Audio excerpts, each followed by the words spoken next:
The strike group's commander says a fire suppression system was being worked on when the fire broke out and could not be activated. We've got more now from CBS's David Martin.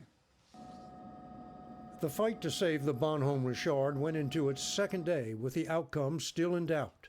The amphibious assault ship, which was undergoing maintenance in San Diego, has been burning since Sunday morning, despite the combined efforts of hundreds of military and civilian firefighters, as well as helicopters dumping buckets of water. So much water, the ship is beginning to list. The fire, with temperatures as high as 1,000 degrees, started below decks, but has now spread to the top. The superstructure in the upper decks continued to burn. The forward mast has collapsed. Rear Admiral Philip Sobek said nearly 60 sailors and civilians have been treated at local hospitals, mostly for smoke inhalation and heat exhaustion. 5 remain hospitalized in stable condition. The Navy won't know until the fire is out whether the 20-year-old ship will be worth repairing. July 29, 1967, USS Forrestal was deployed to the Gulf of Tonkin for operations against North Vietnam.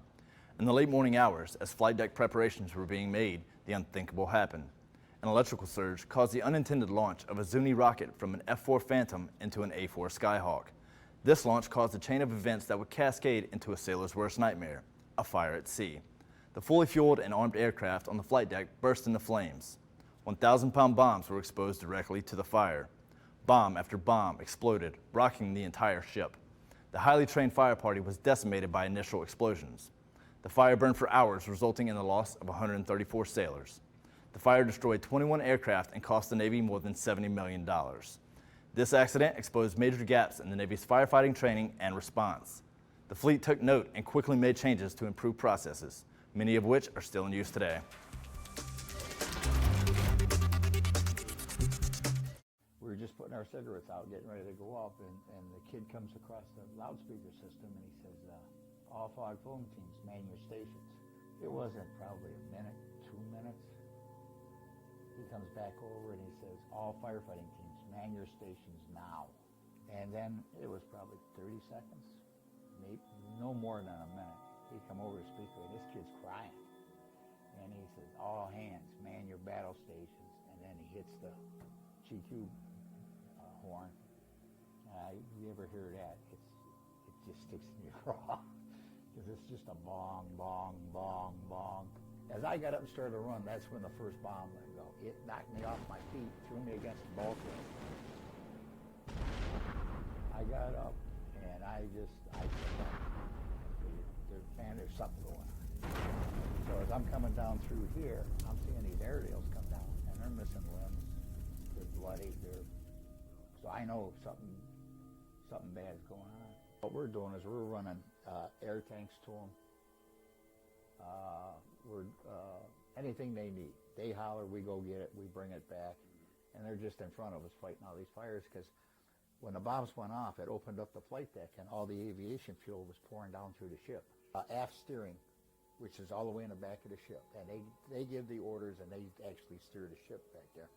These guys were trapped back there, and there was just fire all around them. And Commander Rowland got on the radio, and he talked to them guys for hours until he got no answer anymore. They all died. Then they finally come to us and they says, look, what we need to do is we have a bunch of bodies up there. We need to get them out. So me and the second class said, okay, we'll grab a stretcher and we'll go up and we'll start doing it. And we're in water up to our chest from all the water coming off the flight deck and everything else. There's no lighting up there, so we got battle lanterns, which are the big old flashlights, and that. You're walking in all this water, and something bump you. You grab it, it's an arm, or it's a leg, or whatever, and you pick it up and put it in the basket that we had. So we're walking, and he says, you know what, let's go get a cup of coffee, because we've been going for, I think, 48 hours, something like that. Let's go get a cup of coffee. So we're walking, and I can feel my legs shaking more and more, and then my arms started shaking. We're having coffee. It finally hit me, and I started crying. So during the fire, what kept you going? What kept you? Well, two things. Number one, your home is that ship. If it goes down, you're swimming. That's number one. Number two, the old man come over the thing, says, guys, I need you to really work hard. We got to save this thing and bring her home. And I think everybody did it because of that. So how do you look back on I wouldn't trade that it. 80 career? I wouldn't trade it. I really wouldn't. With the fire?